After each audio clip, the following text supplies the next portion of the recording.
Good morning and thank you for joining us for Monday's Daily Market Outlook. Joining me today is Emily from our trading room to tell us more about recent developments. Emily.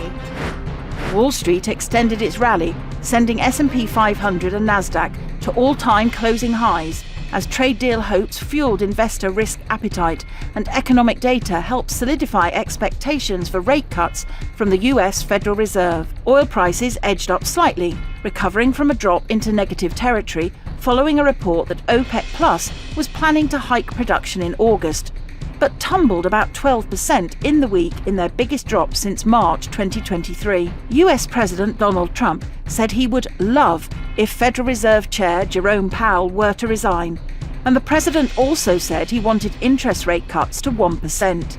Trump has long attacked the Federal Reserve Chair over interest rates that the US president wants lowered. The dollar-yen pair edged higher in the last session.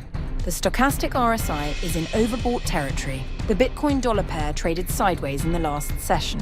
The ROC is giving a negative signal. The Aussie dollar pair edged lower in the last session. The MACD is giving a positive signal. Crude oil prices saw moderate losses in the last session. The Williams indicator is giving a positive signal.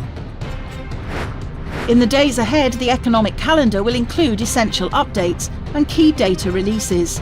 These high-impact events are expected to influence market behaviour and could lead to significant price movements. Understanding the importance of these releases is key for strategic planning.